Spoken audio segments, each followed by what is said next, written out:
When smart machines go wrong, why we need to take AI's danger seriously.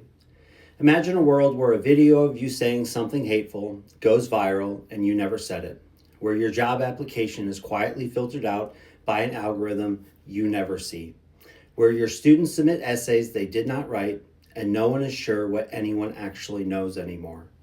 That world is not science fiction. That is the world we are rapidly building with modern artificial intelligence. Today, I am not arguing that AI is evil or that we should smash our computers. My goal is to argue that the dangers of AI are real, growing, and too often ignored, and that we need stronger guardrails before these systems quietly reshape our jobs, our democracy, our classrooms, and even our mental health.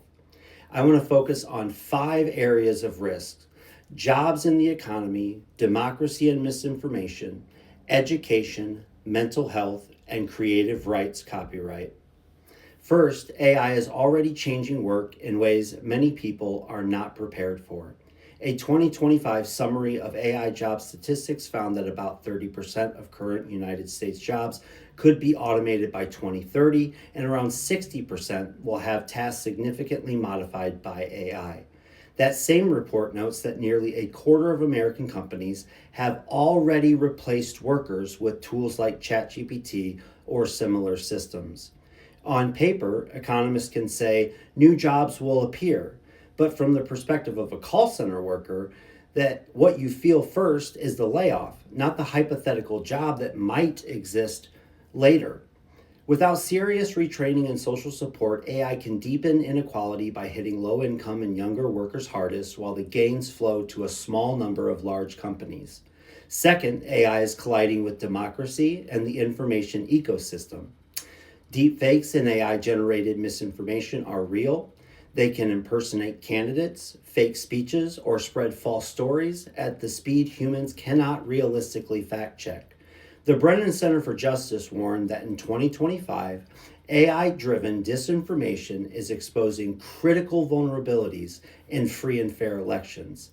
Even if every fake is not successful, the constant doubt they create can be just as dangerous.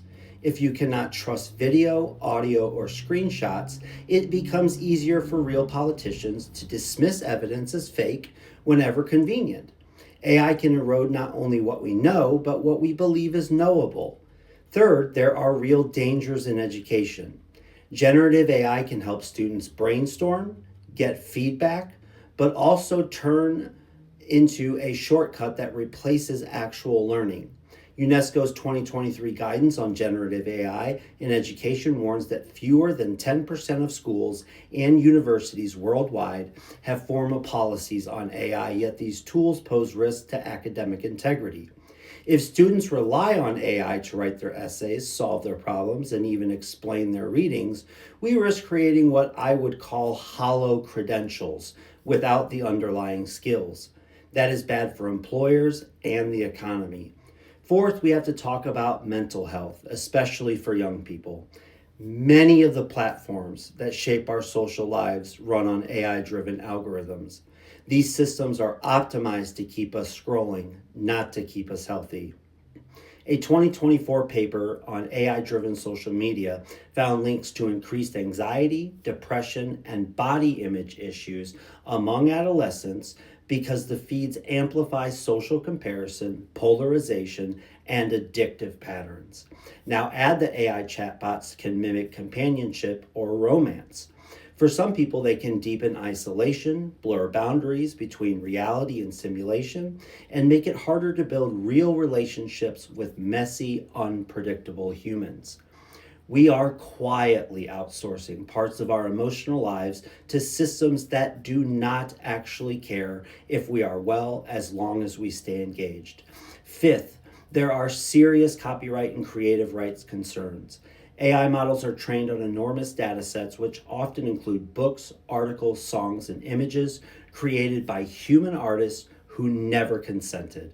In late 2023, the New York Times sued OpenAI and Microsoft, arguing that millions of its articles were used to train AI models without permission and that the models sometimes reproduce passages very similar to its paywall content. Behind the legal language is a simple moral question. Should tech companies be allowed to vacuum up the world's culture and profit from synthetic versions of it and leave the original creators fighting to be noticed? There is another danger that ties these threads together. AI systems are increasingly becoming invisible decision makers. They recommend who gets an interview, whose loan is approved, and which posts go viral and which are quietly buried. Because these systems learn from historical data, they can repeat and amplify past biases in hiring, policy, and lending while hiding behind a curtain of mathematical complexity. It becomes very easy for people in power to say, the algorithm decided, as if they have no responsibility for the outcomes. So, what do we do with all of this? I am not arguing that we should ban AI or prevent it or pretend that it has no benefits.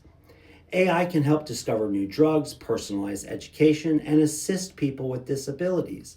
But benefits do not cancel risks. They simply raise the stakes for getting this right. Organizations like UNESCO are already calling for clear rules in education, including age limits, privacy protections, and transparency when AI is used. Policy groups warn that defending elections require proactive defensives against AI-generated disinformation, not just fact-checking after the damage is done. Labor researchers are urging governments to invest in retraining and safety nets before automation shock hits workers, not after. In other words, the real danger is not that AI exists. The danger is that it moves faster than our laws, our institutions, and our ability to adapt. So as we talk about AI, we should resist two temptations. One is blind optimism, the idea that the market or innovation will sort everything out. The other is hopeless doom, that the idea that nothing we do will matter. The more honest position is this: AI is powerful, and power without accountability is dangerous. If we insist on transparency, if we demand protections for workers and students, if we defend mental health and creative rights, then AI can be a tool that serves human goals instead of quietly rewriting them.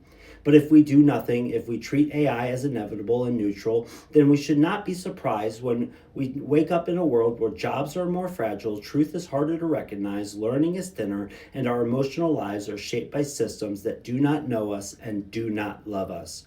The choice is not whether AI will shape the future. The choice is whether we have the courage to shape AI. Thank you.